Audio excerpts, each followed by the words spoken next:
All right, Drake Riggs here with Roy Big Country Nelson, getting ready for the Gamebred Fighting Championship this weekend. He's in the main event, of course. Big Country's got to be in the main event. But Roy, first question to you, man, is why? Why are we doing this? We haven't seen you in a while. Pandemic's over. True. So that's a big one. That is nice. I think for the most part, just knocking things off your list. The things that you goals and life journeys where you're like, I want to do that. I could do that. There's so many people that say you can't do stuff. So you're like, nah, watch this. I'm gonna go do this. So here we are. Of course, man. And I mean, I've been following you on Instagram. It seems like you're keeping up with like combat sports in general pretty good. Is that fair to say, or are you just kind of putting stuff out there to share with the fans? I'm always with combat sports. Like with Francis. Because he trains out of Extreme Couture. So you definitely the Extreme Couture. There's a lot of ins and outs, and then especially with the new Rush of Blood coming in. I mean, there's a swarm of red coming. Yes. Swarm of red, and it definitely it's a definitely different style that how they remind me of a lot of wrestlers, like straight wrestling, just a grind, and they're just like kind of like I'm just happy to get out of that place. For sure, man. I mean, just speaking of all the great fights that are coming up, like just in general in the combat sports world, is there one you're most looking forward to? The one I'm excited about is this Friday. Roy Nelson and Aside from yourself. You know what? I was actually really excited. The last Bare-knuckle was like With Rick and Blackberry? Yeah, and then Alvarez. Those fights were just just exciting. Yeah, it was. Then you saw Ben Rothwell. Then you saw Ben Rothwell. Fight. Teddy Bear. So it's just the whole combat sports has kind of been flipped on its head a little bit with this bare-knuckle thing. Yeah, for sure. And I mean, obviously that's what we're doing here as you get ready to take on Dillon Cleckler. Like, is he a guy that you were familiar with before you got the matchup? And I'm sure you've studied him a bit now in the time that the fight's been made, but I guess just what do you make of him as your next opponent here? Actually, there's nothing really on, Dillon except, the bare-knuckle and boxing, but he boxed one fight and then the rest is bare-knuckle. And then his MMA fights you can't really go off of because it's like looking at my, my 2004, MMA going, that was like 20 years ago. Right. Is it the same? Yeah, man. And obviously, one of the things that was always talked about throughout, the middle of your MMA career, I feel like, was obviously we knew for your big power in your hands, but the secret kind of untapped jiu-jitsu game and ground game that we didn't see too much because you're always knocking guys out. So in this fight here, without giving things away, are you planning or wanting to grapple at all and show off the ground game? You know what? The one thing about the ground game in bare knuckle that I've actually found just by doing training is grappling is a little bit easier on submissions, right? Just because the gloves aren't interfering with a lot of stuff.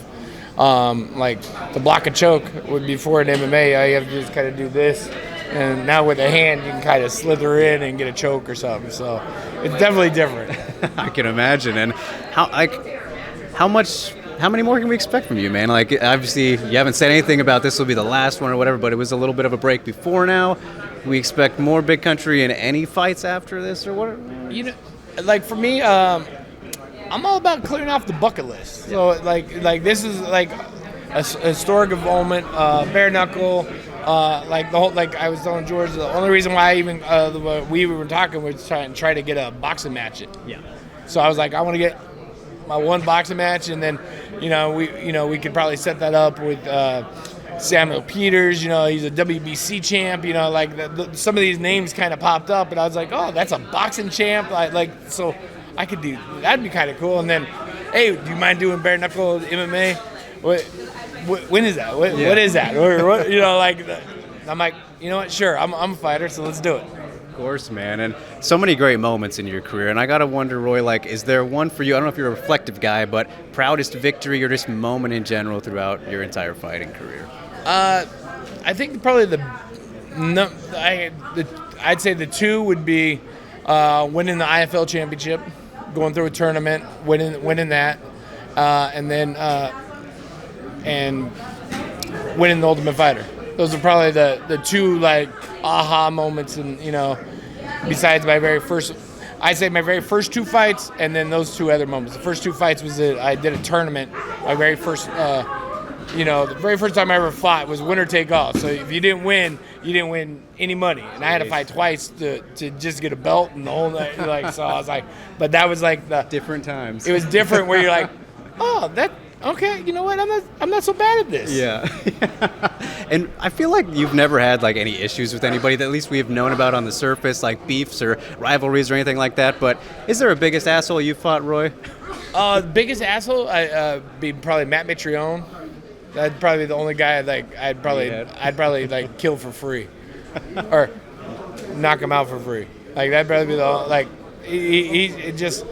He's a different breed, because before I thought we were cool, and then I don't know if he got CTE too much or whatever. Then if that's the case, then I just feel bad for him. Yeah. Well, maybe we won't see that one again here. But Roy, last thing I'll leave you with, man. Like, it's very cool, I think, to see guys like Jorge doing these kind of shows now, and it shows a progression of just MMA and combat sports as a whole. So, like, from your perspective, being a part of it, like as long as him and whatnot, what are your thoughts on it? And, like, is there anything it would ever interest you in trying to be a part of on that side? Just what do you think? Oh, the promotion side, that's something that I've always thought about on the other side, just because from the aspect of how to push somebody and how not to push somebody, just because I was one of those guys that never pushed, but I knew how to make a name for myself. So it was one of those.